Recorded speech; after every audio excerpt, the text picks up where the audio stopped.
정신 승리는 포기할 줄 아는 용기다. 여우 한 마리가 길을 가다가 큰 나무를 휘감고 올라간 포도 넝쿨을 보았다.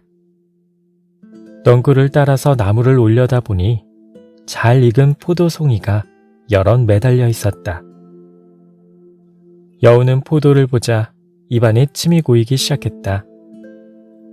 하지만 여우에게는 나무를 타고 올라갈 능력도 그렇다고 한 번의 도약으로 포도송이를 따먹을 재주도 없었다. 그렇게 한참 포도송이를 쳐다보던 여우는 한마디 내뱉고는 자리를 떠났다. 분명히 저 포도는 설익어서 맛이 없을 거야. 정신승리라는 말이 있습니다. 이 말은 현실적인 어려움이나 실패를 맞닥뜨렸을 때 그 원인을 외부적 요인에서 찾으며 스스로 합리화하는 사고방식을 의미합니다. 이야기 속 여우는 나무 위에 포도를 따먹을 수 없게 되자 정신승리하기로 합니다. 저 포도는 보기와는 달리 설익었을 거야 라고 하면서 말입니다. 정신승리라는 말은 대개 힘든 상황을 외면하고 자기 합리화하는 사람의 태도를 비꿀 때 사용합니다. 그런데 과연 정신승리가 삶에 전혀 도움이 되지 않는 비난받아 마땅한 사고방식일까요? 자, 이야기 속 여우의 행동을 다시 한번 생각해 봅시다. 여우는 나무를 올라탈 재간이 없었습니다. 포도 한 송이 따먹어 보겠다고 섣부르게 나무를 오르다가는 자칫 수십 미터 높이에서 떨어져 생명을 잃을 수 있습니다. 또 온종일 포도를 올려다보며 이런저런 궁리를 하느라 등 뒤에 다가온 맹수를 알아채지 못할 수도 있습니다. 여우의 정신승리, 즉 나무 위에 매달린 포도를 설익은 포도로 단정짓는 선택은 모든 조건을 고려했을 때 가장 훌륭한 수인 것입니다. 그렇게 여우는 불가능한 일에 미련을 두지 않고 새로운 먹잇감을 찾아 나섭니다. 어려운 현실을 극복하기 위해 애쓰는 것만이 정답은 아닙니다. 오히려 이룰 수 없는 일에 목을 매는 것은 열정의 불씨에 기름을 부어 자신을 집어삼킬 화마로 만드는 일입니다. 그러니 현실을 받아들이고 포기할 줄 아는 지혜도 필요합니다. 전직 프로포커 선수이자 작가인 애니 듀크는 자신의 저서 콰이어트에서 말했습니다. 우리는 포기하지 않고 끈질기게 붙어 있을 때보다 포기할 때 더 많은 것을 얻는다. 이는 의미 없는 것에 대한 고집을 버리고 전략적 포기를 선택함으로써 더 나은 기회를 잡을 수 있다는 의미입니다.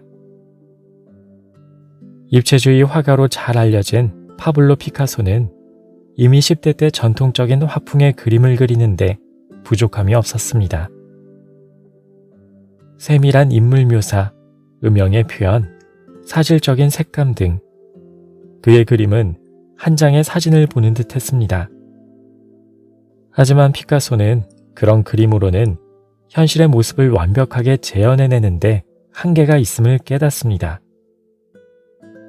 그에게 기존의 전통적인 회화 방식은 실현 불가능한 한계, 마치 여우가 바라본 포도송이와 같았습니다.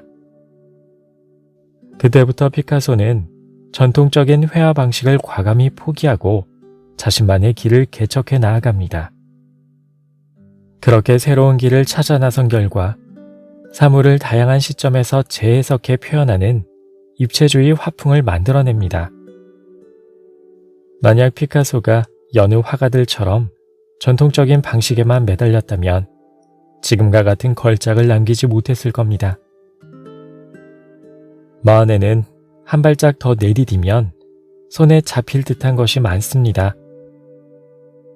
그런데 막상 그 분야에 입문해서 실력을 쌓아가다 보면 뭐든 생각보다 쉽지 않다는 사실을 깨닫습니다. 아무리 작은 결실도 완전히 손에 쥐기까지는 노력과 재능, 주변 상황, 심지어 운까지 따라줘야 합니다. 이때 긍정적 정신승리는 다양한 조건을 살피고 상황을 객관적으로 바라보는 밑거름이 됩니다.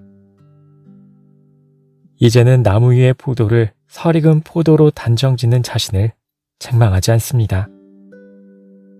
그 선택은 현실 회피가 아닌 또 다른 기회를 찾아 나서는 긍정적 정신승리인 것입니다. 그렇게 포도나무 주위를 서성이며 시간을 허비하는 대신 새로운 먹이감을 찾아 나서기로 합니다. 그 길에서 더 많은 것을 배우고 나만의 색을 찾을 수 있기를 바랍니다. 삶의 무게를 더하는 이야기. 어떤 분야든 정석으로 불리는 방식이 있습니다. 그런 방식은 대개 많은 사람이 따르는 업계 표준과도 같아서 입문자들이 꼭 배워야 할 기본 소양으로 여겨집니다. 한때 골프가 인기를 끈 시기가 있었습니다. 마침 집과 가까운 곳에 연습장이 있어서 가벼운 마음으로 배우기 시작했습니다.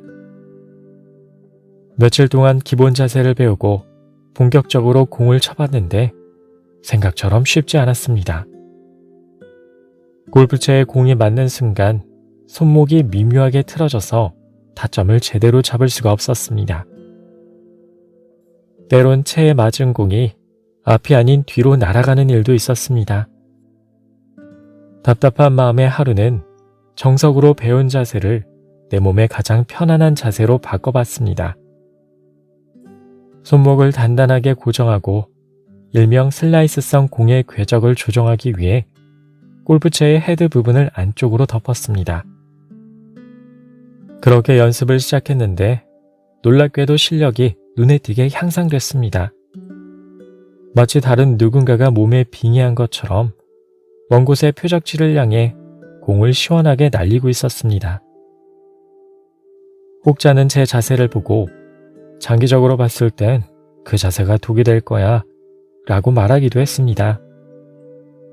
하지만 그때마다 마음속으로 골프 선수 할 거 아니니까 내가 편한 게 최고지 라고 생각하며 정신승리했습니다.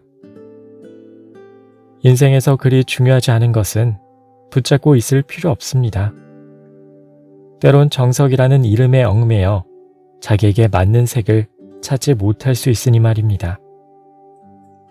그렇게 정신승리를 통해 포기할 줄 아는 지혜를 배워갑니다.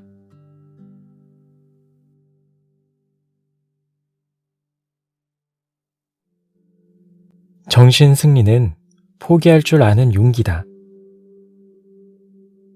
여우 한 마리가 길을 가다가 큰 나무를 휘감고 올라간 포도 넝쿨을 보았다. 넝쿨을 따라서 나무를 올려다보니 잘 익은 포도송이가 여럿 매달려 있었다. 여우는 포도를 보자 입안에 침이 고이기 시작했다. 하지만 여우에게는 나무를 타고 올라갈 능력도 그렇다고 한 번의 도약으로 포도송이를 따먹을 재주도 없었다. 그렇게 한참 포도송이를 쳐다보던 여우는 한마디 내뱉고는 자리를 떠났다. 분명히 저 포도는 설익어서 맛이 없을 거야. 정신승리라는 말이 있습니다. 이 말은 현실적인 어려움이나 실패를 맞닥뜨렸을 때 그 원인을 외부적 요인에서 찾으며 스스로 합리화하는 사고방식을 의미합니다.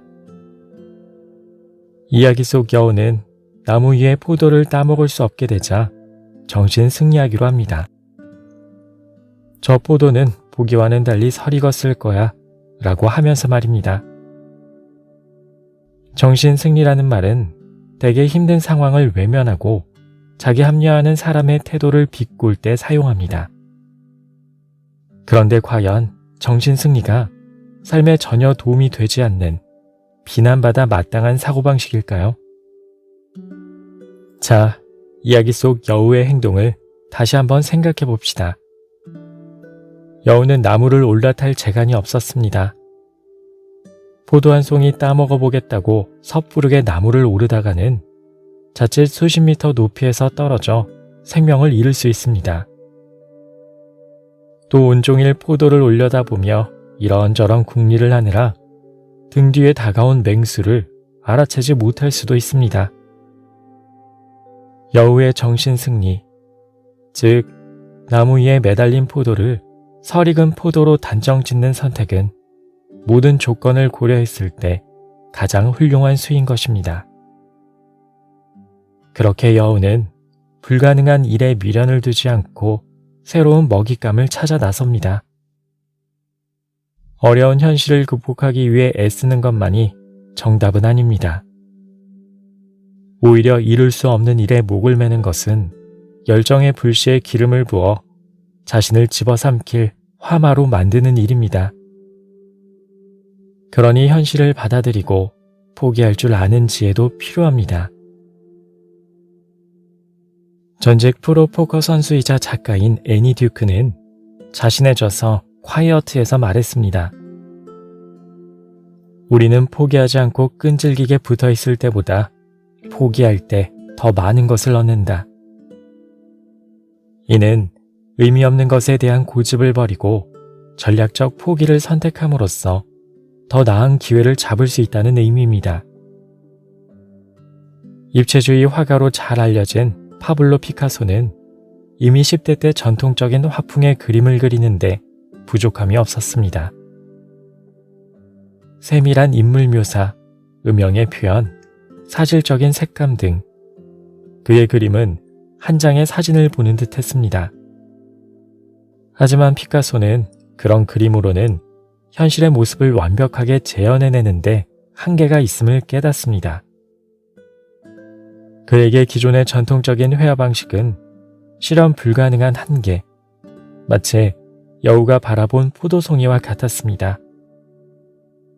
그때부터 피카소는 전통적인 회화 방식을 과감히 포기하고 자신만의 길을 개척해 나아갑니다. 그렇게 새로운 길을 찾아 나선 결과 사물을 다양한 시점에서 재해석해 표현하는 입체주의 화풍을 만들어냅니다. 만약 피카소가 여느 화가들처럼 전통적인 방식에만 매달렸다면 지금과 같은 걸작을 남기지 못했을 겁니다. 마흔에는 한 발짝 더 내디디면 손에 잡힐 듯한 것이 많습니다. 그런데 막상 그 분야에 입문해서 실력을 쌓아가다 보면 뭐든 생각보다 쉽지 않다는 사실을 깨닫습니다. 아무리 작은 결실도 완전히 손에 쥐기까지는 노력과 재능, 주변 상황, 심지어 운까지 따라줘야 합니다. 이때 긍정적 정신승리는 다양한 조건을 살피고 상황을 객관적으로 바라보는 밑거름이 됩니다. 이제는 나무 위의 포도를 설익은 포도로 단정짓는 자신을 책망하지 않습니다. 그 선택은 현실 회피가 아닌 또 다른 기회를 찾아 나서는 긍정적 정신 승리인 것입니다. 그렇게 포도나무 주위를 서성이며 시간을 허비하는 대신 새로운 먹잇감을 찾아 나서기로 합니다. 그 길에서 더 많은 것을 배우고 나만의 색을 찾을 수 있기를 바랍니다. 삶에 무게를 더하는 이야기. 어떤 분야든 정석으로 불리는 방식이 있습니다. 그런 방식은 대개 많은 사람이 따르는 업계 표준과도 같아서 입문자들이 꼭 배워야 할 기본 소양으로 여겨집니다. 한때 골프가 인기를 끈 시기가 있었습니다. 마침 집과 가까운 곳에 연습장이 있어서 가벼운 마음으로 배우기 시작했습니다. 며칠 동안 기본 자세를 배우고 본격적으로 공을 쳐봤는데 생각처럼 쉽지 않았습니다. 골프채에 공이 맞는 순간 손목이 미묘하게 틀어져서 타점을 제대로 잡을 수가 없었습니다. 때론 채에 맞은 공이 앞이 아닌 뒤로 날아가는 일도 있었습니다. 답답한 마음에 하루는 정석으로 배운 자세를 내 몸에 가장 편안한 자세로 바꿔봤습니다. 손목을 단단하게 고정하고 일명 슬라이스성 공의 궤적을 조정하기 위해 골프채의 헤드 부분을 안쪽으로 덮었습니다. 그렇게 연습을 시작했는데 놀랍게도 실력이 눈에 띄게 향상됐습니다. 마치 다른 누군가가 몸에 빙의한 것처럼 먼 곳의 표적지를 향해 공을 시원하게 날리고 있었습니다. 혹자는 제 자세를 보고 장기적으로 봤을 땐 그 자세가 독이 될 거야 라고 말하기도 했습니다. 하지만 그때마다 마음속으로 골프 선수 할 거 아니니까 내가 편한 게 최고지 라고 생각하며 정신승리했습니다. 인생에서 그리 중요하지 않은 것은 붙잡고 있을 필요 없습니다. 때론 정석이라는 이름에 얽매여 자기에게 맞는 색을 찾지 못할 수 있으니 말입니다. 그렇게 정신승리를 통해 포기할 줄 아는 지혜를 배워갑니다.